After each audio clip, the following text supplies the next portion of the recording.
Hello class. अगले video में हमने पढ़ा था भारत की सांस्कृतिक विरासत, शिल्प और स्थापत्य, जिसमें हमने मोहनजोदड़ो, हड़प्पा, लोथल, विभिन्न नगरीय सभ्यता के बारे में पढ़ा, मध्ययुगीन सभ्यता, गुप्तकालीन सभ्यता, गुजरात की सारी गुफाएं, उनके बारे में पढ़े। आज हमारा नया टॉपिक है भारत की साहित्यिक विरासत। उस नेक्स्ट टॉपिक का टेस्ट हम कल लेंगे, इसलिए आप एक बार ध्यान से उसका देख लेना। कल मैं आपको पेपर भेजूंगी, ठीक है। आज हम नया चैप्टर पढ़ते हैं, भारत की साहित्यिक विरासत। मानव ने अपने विचारों, भावों, संवेदनाओं और उर्मियों आदि को अन्य लोगों या प्राणियों तक पहुंचाने के लिए कई हाव भाव, संकेतों या चित्रों का सहारा लिया। कुछ ध्वनियां उत्पन्न की, जिनमें से बोली या लिपि का जन्म हुआ। मतलब कि भारत की साहित्यिक विरासत, नाम से ही हमें समझ में आ रहा है कि जो भारत के विभिन्न साहित्य, जिनके द्वारा हमें सब कुछ ज्ञान हो रहा है, जैसे कि रामायण, महाभारत, गीता, सारे ग्रंथ है, उनके बारे में हम मतलब प्राचीन कालीन संस्कृति के बारे में जानते। ये सब साहित्य के अंदर आता है। तो मानव के अंदर विचार होते, इन विचारों को दूसरों तक पहुंचाने के लिए जिन जिन साधनों का उपयोग किया गया वो मतलब महत्वपूर्ण है। कालांतर में अपने विचारों को अभिव्यक्त करने के लिए भाषा का उपयोग किया गया। किसका उपयोग किया? भाषा। अब भाषा किसे कहते हैं? तो वही परिभाषा होती है कि विचारों के आदान प्रदान को हम भाषा कहते हैं। तो मतलब विचारों को रखने के लिए भाषा का ही प्रयोग। और भाषा की परिभाषा भी क्या हुई कि जो हमारे अंदर विचार है उनको वापस दूसरों तक पहुंचाने के लिए हम जिस भी चीज का उपयोग करते हैं वो भाषा कहलाती है। जैसे कि भाषा के भी 3 प्रकार थे, सांकेतिक, मौखिक, लिखित। यानी कि कुछ लोग संकेतों द्वारा हमें कुछ चीजें बताते हैं, जैसे कि इशारे करते, या फिर कुछ मौखिक बोलकर, कुछ लिख कर। तो ये सब भाषा के प्रयोग है। इस भाषा के सृजनात्मक उपयोग से साहित्य का सृजन होने लगा। प्राचीन काल से भारतीय साहित्य उसकी विविधता और विशिष्टता के लिए प्रख्यात है। भारतीय विद्वानों ने प्राचीन साहित्य को 2 भागों में बांटा है। पहला है वैदिक साहित्य और दूसरा है प्रशिष्ट साहित्य। इनके उपरांत कई लोक बोलियां, लोक भाषा, जैसे कि सब जगह अपनी अपनी भाषाएं बोली है, वो रचित साहित्य। और उनमें भी वापस अलग अलग भाषाओं में जो साहित्य रचा गया वो प्रचलित है। भाषा और साहित्य, इन दोनों का क्या तालमेल है? भारत के इतिहास पर दृष्टिपात करने पर पता चलता है कि सदियों से विविध भाषाओं का उद्भव है। मतलब भारत में विभिन्न प्रकार की भाषाओं बोली जाती है। इन भाषाओं ने एक दूसरे पर अपना प्रभाव डाला है, जिससे भाषाओं के समृद्ध साहित्य में परिवर्तन आया है। परिणामत नई नई भाषाओं और उनके साहित्य का सर्जन हुआ। मतलब एक भाषा दूसरे भाषा पर प्रभाव डालती है, इससे नए नए साहित्य का सृजन हुआ। मतलब नए नए साहित्य लिखे गए, नई नई भाषाओं में लिखे गए, जिसका उत्तम उदाहरण संस्कृत भाषा है। वर्तमान समय में संस्कृत भाषा का उपयोग बहुत कम है, लेकिन धार्मिक कार्य और पूजा विधियों में संस्कृत भाषा का ही उपयोग होता है। जैसे हम सुनते हैं कि सारे मंत्र किस में बोले जाते हैं? संस्कृत में ही बोले जाते हैं, लेकिन हम बोलचाल की भाषा में संस्कृत यूज नहीं करते। सामान्य रूप से मनुष्य को अभिव्यक्त करने और अन्य की अभिव्यक्ति को समझने का उत्तम अवसर भाषा ही देती है। यदि हमारे मन में कुछ सवाल है तो हम किसके द्वारा दूसरों को पूछेंगे? भाषा के द्वारा। और उनके मन में भी कुछ है तो हम किसके द्वारा उनकी अभिव्यक्ति को जानेंगे? भाषा के द्वारा। तो सबसे अच्छी रचना कौन सी है? भाषा ही है। भारत की प्राचीन लिपि हड़प्पा काल की है, जिसे आज तक समझा नहीं गया। मतलब जो भारत लिखने की जो लिपि है वो हड़प्पा काल की, और हड़प्पा कालीन जो लिपि हमें मिली है उसको आज दिन तक कोई पढ़ नहीं पाया, कोई समझ नहीं पाया। इसके कारण उन लोगों की भाषा की जानकारी हमें प्राप्त नहीं है। महर्षि पाणिनि संस्कृत भाषा के महान व्याकरण शास्त्री थे, जिन्होंने संस्कृत भाषा की व्याकरण बनाए थे। ईस्वी सन पूर्वी 4वीं सदी में उन्होंने अष्टाध्यायी ग्रंथ की रचना की। पाणिनि ने कौन सा ग्रंथ लिखा? अष्टाध्यायी। संस्कृत भाषा को आर्य भाषा या ऋषियों की भाषा या विद्वानों की भाषा कहते।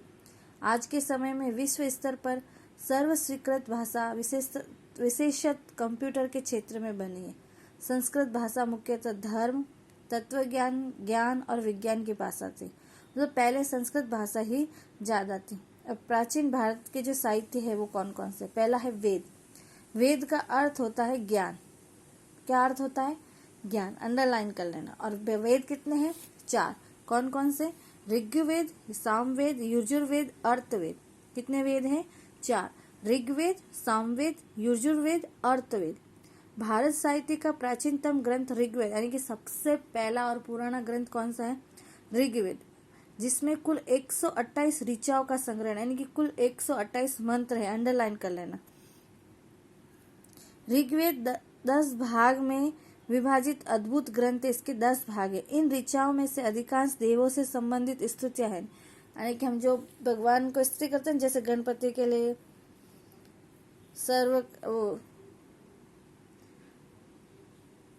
सूर्य कोटि समप्रभ निर्विघ्नं कुर्मो देवे सर्व कार्येषु सर्वदा। इसी तरीके से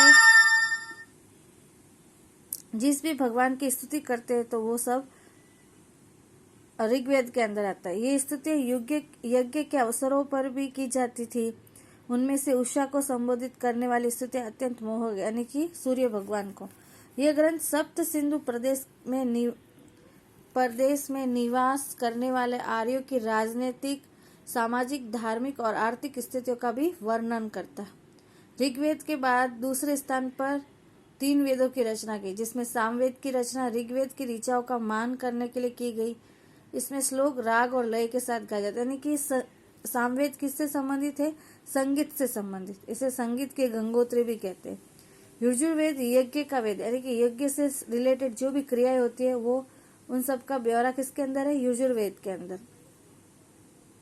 ये वेद गद्य एवं पद्य स्वरूप में निर्मित है, ये दोनों रूप में है। उसमें यज्ञ के समय बोले जाने वाले मंत्रों, क्रियाओं और विधियों का वर्णन है। और अर्थवेद जो है वो हमारे कर्म कांड और संस्कार, जैसे हमारे 16 संस्कार है जन्म से लेकर मृत्यु तक, उन सब संस्कारों का वर्णन अर्थवेद में है। अब आता है उपनिषद। पहला कौन सा है? वेद। अब आता है उपनिषद। उपनिषद साहित्य में ब्रह्मांड का आरंभ, जीवन, मृत्यु, भौतिक और आध्यात्मिक जगत, ज्ञान, प्रकृति और दूसरे अनेक दार्शनिक प्रश्नों का विवेचन किया गया है। बृहदारण्यक और छांदोग्य प्रारंभिक उपनिषद है। सबसे पहले 2 उपनिषद कौन से? बृहदारण्यक और छांदोग्य। उपनिषद संवाद के स्वरूप है, मतलब जैसे हम एक दूसरे से बातें करते हैं ना, उपनिषद सेम वैसे है, एक दूसरे के संवाद लिखे गए उसके अंदर। मुक्ति का उपनिषद में उनकी संख्या 108 दर्शाई गई। अंडरलाइन कर लेना। मुक्ति का उपनिषद कितनी संख्या है? 108।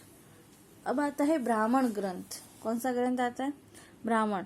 वेद मंत्रों का अर्थ समझने के लिए उन पर पद स्वरूप में रचित टीकाओं को ब्राह्मण ग्रंथों में समावेश होता है। इनमें अलग अलग यज्ञों और उनसे संबंधित विधियों के लिए मार्गदर्शन दिया, यानी कि यज्ञ कैसे करना है, कौन से यज्ञ में कौन से मंत्र हो गए, यज्ञ की विद्या क्या होगी, वो सब ब्राह्मण ग्रंथ के अंदर है। तो उसके अंदर पहला भाग आरण्य। आर्य अपने जीवन का अंतिम समय अरण्य में व्यतीत थे। अरण्य का मतलब होता है जंगल, यानी कि जो भी पहले हमारे जीवन को 4 भागों में बांटा गया था, यानी कि पहला बाल्यकाल, युवा अवस्था, प्रौढ़ावस्था और फिर फिर जो लास्ट की होती है वो वनाप्रस्थ होता है। मतलब कि पहले बालक छोटा होता है तो वो विद्या अर्जन करता है, फिर वो गृहस्थ आश्रम में जाता है, फिर वानप्रस्थ आश्रम यानी कि जंगलों में जाता है, और फिर भक्ति करता है। मतलब सबको 100 वर्ष की आयु मानी गई थी और 25-25 साल में डिवाइड किया गया था। वन अथवा अरण्य में आश्रम बनाकर चिंतन करके साहित्य रचना करते थे। तत्व ज्ञान से भरपूर इसी साहित्य को हम आरण्यक कहते हैं, यानी कि जो वन से संबंधित हो। आरण्यक इस साहित्य में कर्म कांडों के उपरांत ज्योतिष, व्याकरण और खगोल शास्त्र का समावेश भी होता है। भारत के 2 मुख्य महाकाव्य रामायण और महाभारत है। अंडरलाइन कर लो। 2 मुख्य काव्य कौन से हैं? रामायण और महाभारत। ये प्राचीन ग्रंथ है, ये बहुत पुराने ग्रंथ है। इन महाकाव्यों का वर्तमान स्वरूप तो ईस्वी सन की 2री सदी में ही प्राप्त हुआ। रामायण में अयोध्या के राजा रामचंद्र की कथा है। इस बार आप लोगों ने रामायण फिर से देखी होगी, कोरोना की वजह से लॉकडाउन में चली थी, तो आपने बहुत अच्छे से देखा होगा कि रामायण में किसके बारे में लिखा गया है? अयोध्या के राजा रामचंद्र के बारे में। ये महाकाव्य महाभारत की अपेक्षा बहुत छोटा है। महाभारत तो बहुत ज्यादा बड़ा महाकाव्य है, लेकिन रामायण छोटा है। उसमें अनेक रोचक घटनाओं तथा साहसों का वर्णन किया गया। महाभारत में लगभग 1 लाख श्लोक है। कितने श्लोक है? 1 लाख। वह विश्व का सबसे बड़ा काव्य ग्रंथ है। पांडवों एवं कौरवों के बीच हुआ युद्ध उसका मुख्य विषय है। उसके बाद भी उसमें अनेक छोटी बड़ी कहानियों को भी जोड़ दिया गया है। महाभारत के श्रीमद् भागवत गीता में गहन दार्शनिक सिद्धांतों का विवेचन किया गया है। उसमें मोक्ष प्राप्ति के 3 मार्ग, ज्ञान, कर्म और भक्ति का विवेचन किया गया है। रामायण और महाभारत दोनों महाकाव्यों ने सदियों तक करोड़ों लोगों के विचारों और साहित्य सर्जन पर गहन प्रभाव डाला है। भारत में संस्कार सिंचन का प्रेरक कार्य भी किया गया, क्योंकि रामायण से हमें बहुत कुछ सीखने को मिलता है, महाभारत से भी हमें बहुत कुछ सीखने को मिलता है। तो लोगों में ये मतलब एक संस्कार करने का विषय था। इस युग में संस्कृत भाषा में अत्यधिक साहित्य लिखा गया, जिसमें धार्मिक और लौकिक दोनों प्रकार की रचनाओं का समावेश हुआ। धार्मिक मतलब धर्म से जुड़ा हुआ और लौकिक मतलब लोगों से जुड़ा हुआ, जो हम जैसे आम नागरिक है उनके बारे में। पुराणों ने आरंभिक वैदिक धर्म को समझाने में मुख्य भूमिका निभाई। इस समय दौरान अनेक शास्त्र और स्मृति ग्रंथ भी लिखे गए। ये शास्त्र विज्ञान और तत्व ज्ञान के ग्रंथ हैं। उदाहरण स्वरूप कौटिल्य का अर्थशास्त्र, जिसने पूरा चंद्रगुप्त मौर्य के शासन के बारे में पूरा लिखा था अर्थशास्त्र के अंदर। प्रशासनिक विज्ञान की रचना है। विविध स्तर के गणित और अन्य विज्ञान संबंधी शास्त्र ग्रंथ भी लिखे गए। स्मृति ग्रंथों में धर्म द्वारा अनुमोदित कर्तव्य, रिवाज और नियम भी दिए गए। प्रारंभिक बौद्ध साहित्य पाली भाषा में लिखा गया था। मतलब जो सबसे पहले जो बौद्ध साहित्य लिखा गया था उनकी भाषा थी पाली भाषा, यानी कि बौद्ध धर्म की भाषा थी। ये साहित्य 3 भागों में विभाजित है। उसे त्रिपिटक कहते हैं, अंडरलाइन कर लो। जो बौद्ध साहित्य वो 3 भागों में बटा हुआ है, उसे त्रिपिटक कहते हैं। जिसमें सूत यानी कि सूत्र पिटक पहला, दूसरा है विनय पिटक और तीसरा है अभिधम पिटक। पहला है सूत पिटक मतलब सूत्र, विनय पिटक, फिर अभिधम पिटक। माना जाता है कि इनके अतिरिक्त भी बौद्ध साहित्य में अन्य ग्रंथ भी लिखे गए हैं। गुप्त युग संस्कृत के काव्य और नाटक के विकास का स्वर्ण युग कहलाता है। इस समय के महान लेखकों में कालिदास, भवभूति, भारवी, भर्तृहरि, बाणभट्ट, माघ इत्यादि का समावेश होता है।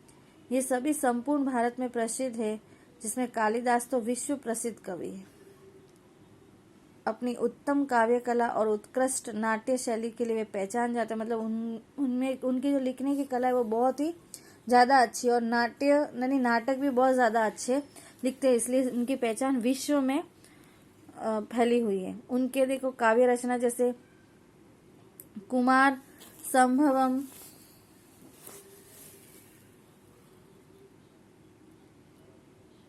रघुवंश, मेघदूत, ऋतुसंहार, अभिज्ञान संकुतलम आदि कालिदास के ग्रंथ है, अंडरलाइन कर लो।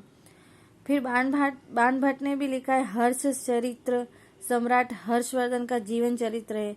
बाण ने कादम्बरी की रचना की। इस समय के अन्य प्रसिद्ध ग्रंथों में भवभूति का उत्तर रामचरित्र, भारवी का किरातुर्जनियम, विशाखा दत्त का मुद्रा राक्षस, शूद्रक का मृच्छकटिकम और दंडी का 10 कुमार चरित्र समावेश होता है। इन ग्रंथों का मुख्य विषय राजनीतिक घटनाएं, प्रणय प्रसंग, रूपक, हास्य प्रसंग और तत्व ज्ञान है। पुरानी गुजराती भाषा में पद्य साहित्य लिखा जाता था। कालांतर में गुजराती भाषा के परिमार्जन के बाद अनेक कृतियां लिखी गई, जिसमें नरसिंह मेहता, मीराबाई, दयाराम, अक्खा प्रेमानंद, प्रीतम जैसे साहित्यकारों ने पदों, गीतों, गरबी, चप्पा, आख्यान, काव्य आदि की रचना करके गुजराती साहित्य की विरासत को समृद्ध बनाया। इसके पश्चात नर्मद, नवलराम, महिमत राम, रूपराम, नीलकंठ, गोवर्धन राम त्रिपाठी, किशोरलाल मसरूवाला, पन्नालाल पटेल, उमाशंकर जोशी जैसे साहित्यकारों ने गुजराती साहित्य को खूब समृद्ध बनाया। मतलब पुरानी गुजराती भाषा में और अब नई गुजराती भाषा में भी साहित्य की सृजन होने लगा, और विभिन्न लेखकों ने साहित्य का सर्जन किया। तमिल, तेलुगु, कन्नड़ और मलयालम नामक चारों द्रविड़ भाषाओं के साहित्य का भी इसी समय में विकास हुआ, जिनमें सबसे प्राचीन भाषा तमिल है। उसका साहित्य ईस्वी सन् के प्रारंभ जितना पुराना है। भारत की प्रचलित परंपरा के अनुसार 3 संगमों का आयोजन हुआ, जिसमें अनेक संतों और कवियों ने अपनी रचनाएं तैयार की। संगम साहित्य के अनेक विषय है, जैसे सम्मेलन होते हैं ना, वैसे पहले संगम होते थे, जैसे राजनीति, युद्ध, प्रेम प्रसंग वगैरह। इन साहित्य के प्रसिद्ध ग्रंथ एतुथोकई 8 काव्यों का संकलन, तोलकापियम व्याकरण ग्रंथ, पत्युपातु 10 गीत। इनमें से एक कवि निरुवल्लूर ने प्रसिद्ध ग्रंथ कुरल की रचना की। इस काव्य ग्रंथ में जीवन के अनेक पहलुओं का विवेचन किया गया है। शिल्पपति कारकम और मणिमेखलाई प्रारंभिक तमिल साहित्य के विख्यात ग्रंथ हैं, मतलब बहुत प्रसिद्ध ग्रंथ है। अब आता है मध्यकालीन साहित्य।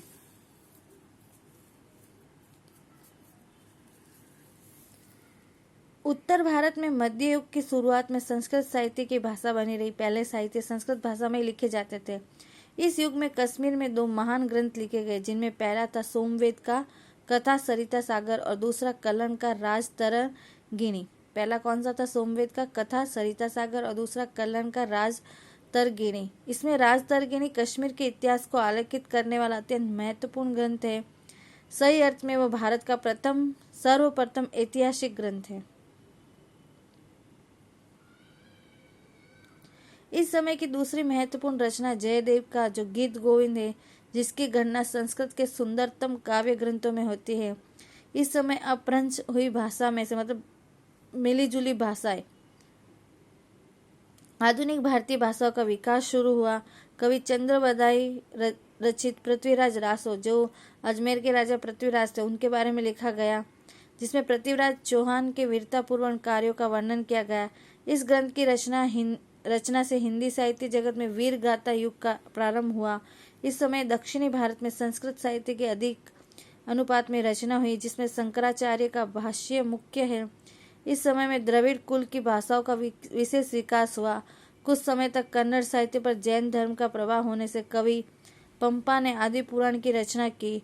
16वें तीर्थकर के जीवन चरित्र का चित्रण शांति पुराण में कवि पोन्ना ने किया।